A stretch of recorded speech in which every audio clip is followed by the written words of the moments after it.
Guys, good morning. Welcome back to my YouTube channel Ashwini Dinesh 143 YouTube channel. So ಇವತ್ತು ಮತ್ತು ನಾಳೆ ನಮ್ಮ ಊರಲ್ಲಿ ಅಂದರೆ ರಟ್ಟಿಹಳ್ಳಿನಲ್ಲಿ ಹಬ್ಬ. ರಟ್ಟಿಹಳ್ಳಿ ಶ್ರೀ ವೀರಭದ್ರೇಶ್ವರ ರಥೋತ್ಸವ ಇರುತ್ತೆ.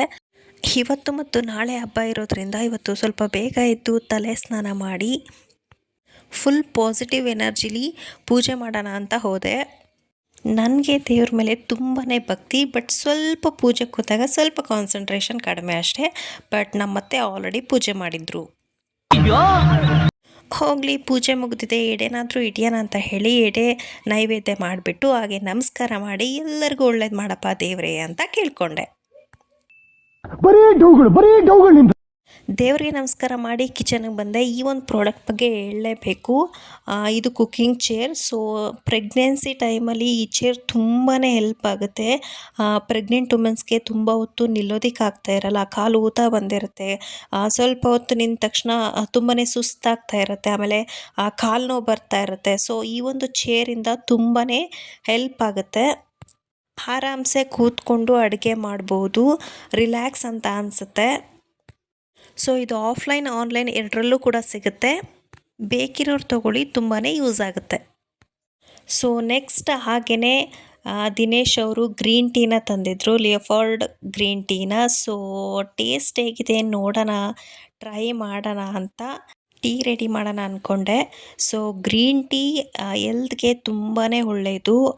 ಇದನ್ನು ಯಾವ ರೀತಿ ಮಾಡೋದು ಅಂತ ತೋರಿಸ್ತೀನಿ. ಸೊ ಫಸ್ಟು ಒಂದು ಕಪ್ಪಿಗೆ ನೀವು ಫುಲ್ ಬಿಸಿ ಇರುವಂತಹ ನೀರನ್ನು ಹಾಕ್ಕೋಬೇಕು. ನೀರು ಫುಲ್ ಬಿಸಿ ಇರಬೇಕು. ಇವಾಗ ಈ ಗ್ರೀನ್ ಟೀಯ ಒಂದು ಪ್ಯಾಕನ್ನು ತೆಗೆದುಕೊಂಡ್ಬಿಟ್ಟು ಅದನ್ನು ಓಪನ್ ಮಾಡಿ ಅದರಲ್ಲಿ ಒಂದು ಟೀ ಬ್ಯಾಗ್ ಇರುತ್ತೆ.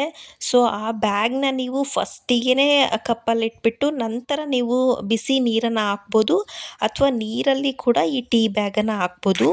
ಗ್ರೀನ್ ಟೀ ವೆಯ್ಟ್ ಲಾಸ್ಗೆ ತುಂಬಾ ಹೆಲ್ಪ್ ಮಾಡುತ್ತೆ. ಆಮೇಲೆ ಚರ್ಮದ ಸೌಂದರ್ಯವನ್ನು ಕೂಡ ಹೆಚ್ಚಿಸುತ್ತೆ. ಇದು ಸ್ಕಿನ್ನ ಆರೋಗ್ಯ ಕಾಪಾಡೋಕ್ಕೆ ತುಂಬಾ ಹೆಲ್ಪ್ ಮಾಡುತ್ತೆ. ಗ್ರೀನ್ ಟೀ ತುಂಬಾ ಎನರ್ಜಿ ಕೊಡುತ್ತೆ. ಬಟ್ ಖಾಲಿ ಹೊಟ್ಟೆಯಲ್ಲಿ ಗ್ರೀನ್ ಟೀ ಕುಡಿಯೋದ್ರಿಂದ ಅಸಿಡಿಟಿ ಆಗೋ ಪ್ರಾಬ್ಲಮ್ ಇರುತ್ತೆ.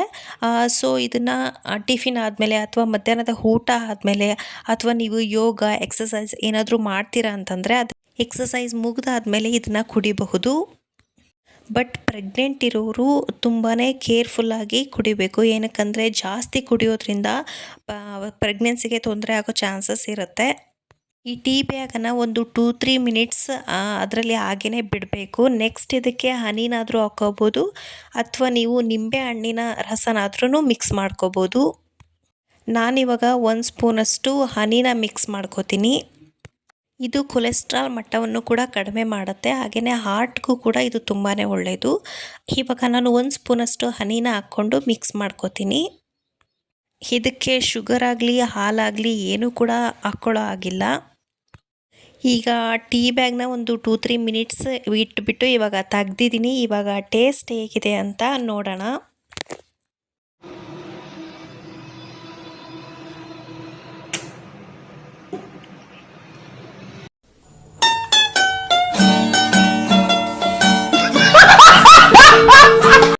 ಮಧ್ಯಾಹ್ನ ಊಟ ಆದಮೇಲೆ ಸ್ವಲ್ಪ ಹೊತ್ತು ಟಿ ವಿ ನೋಡೋಣ ಅಂತ ಕೂತ್ಕೊಂಡೆ.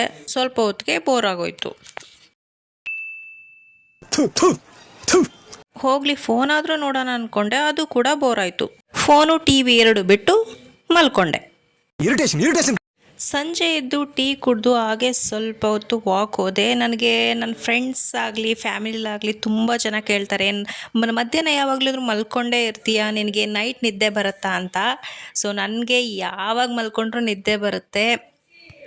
ಮಧ್ಯಾಹ್ನ ಎಷ್ಟೊತ್ತು ಮಲಗಿದ್ರೂ ಕೂಡ ನೈಟ್ ಆರಾಮಸೆ ಮತ್ತೆ ನಿದ್ದೆ ಮಾಡ್ತೀನಿ. ಸೊ ತುಂಬ ಜನ ಮಧ್ಯಾಹ್ನದೊತ್ತು ಮಲಗಿದ್ರೆ ವೆಯ್ಟ್ ಗೇನ್ ಆಗುತ್ತೆ, ದಪ್ಪ ಆಗಿಬಿಡ್ತೀವಿ ಅಂತ ಮಲ್ಗೋಕ್ಕೆ ಹೋಗಲ್ಲ. ಸೊ ನನ್ನ ಕೇಳಿದರೆ ಮಧ್ಯಾಹ್ನ ಮಲಗೋದ್ರಿಂದ ಖಂಡಿತ ವೆಯ್ಟ್ ಗೇನ್ ಆಗಲ್ಲ. ನಾನು ಡೈಲಿ ಮಧ್ಯಾಹ್ನ ಮಲಗ್ತೀನಿ, ವೆಯ್ಟ್ ಗೇನ್ ಆಗಿಲ್ಲ. ಏನಕ್ಕಂದರೆ ನೀವು ಎಷ್ಟೊತ್ತಾದರೂ ಮಲ್ಕೊಳ್ಳಿ, ಮಧ್ಯಾಹ್ನ ನೀವು ಯಾವ ಫುಡ್ಡಾದರೂ ತಿನ್ನಿ, ನಿಮ್ಗೆ ಇಷ್ಟ ಆಗಿರೋ ಯಾವ ಫುಡ್ಡಾದರೂ ತಿನ್ನಿ, ಬಟ್ ಏನು ಮಾಡಬೇಕು ಅಂತಂದರೆ ಎಕ್ಸಸೈಸ್ ವಾಕ್ ಅಥವಾ ಯೋಗನ ಮಾಡಬೇಕು. ನನ್ನ ಕೇಳೋದಾದರೆ ಬೆಸ್ಟ್ ಅಂದರೆ ಯೋಗ ಮಾಡೋದು. ನೀವು ಬೆಳಗ್ಗೆನಾದರೂ ಮಾಡಿ ಅಥವಾ ಸಂಜೆ ಹೊತ್ತಾದರೂ ಮಾಡಿ. ಸೊ ಯೋಗನ ನೀವು ಡೈಲಿ ಮಾಡ್ತಾ ಬಂದ್ರಿ ಅಂದರೆ ಖಂಡಿತ ವೆಯ್ಟ್ ಗೇನ್ ಆಗಲ್ಲ. ನೀವು ಡೈಲಿ ಯೋಗ ಮಾಡಿದ್ರೆ ಮಧ್ಯಾಹ್ನದ ಹೊತ್ತು ಎಷ್ಟೊತ್ತಾದರೂ ಆರಾಮ್ಸೆ ನಿದ್ದೆ ಮಾಡ್ಬೋದು. ನೋಡಿ, ಹಬ್ಬದಲ್ಲಿ ಎಲ್ಲರೂ ಹೋಳ್ಗೆ ಬೇರೆ ಬೇರೆ ಸ್ವೀಟ್ಸ್ನ ಕೇಳಿದ್ರೆ ನನ್ನ ಗಂಡಂಗೆ ರೊಟ್ಟಿ ಚಟ್ನಿ ಬೇಕಂತೆ. ಸೊ ಅದಕ್ಕೋಸ್ಕರ ಮುಳ್ಗಾಯಿ ಚಟ್ನಿ ಮಾಡೋಣ ಅಂತ ಸುಡ್ತಾ ಇದ್ದೆ ಮುಳ್ಗಾಯಿನ. ಸುಟ್ಟು ಮುಳ್ಗಾಯಿನ ಕುಟ್ಟಿ ಚಟ್ನಿ ಮಾಡಿದ್ರೆ ತುಂಬಾ ಟೇಸ್ಟಿಯಾಗಿರುತ್ತೆ. ಓಕೆ ಗಾಯ್ಸ್, ಇವತ್ತಿನ ವೀಡಿಯೋನ ಎಂಡ್ ಮಾಡ್ತಾ ಇದ್ದೀನಿ. ವಿಡಿಯೋ ಇಷ್ಟ ಆದರೆ ಒಂದು ಲೈಕ್ ಮಾಡಿ, ಹಾಗೆಯೇ ಕಮೆಂಟ್ ಮಾಡಿ ಮತ್ತು ಸಪೋರ್ಟ್ ಮಾಡಿ. Okay friends, take care, bye ಬಾಯ್.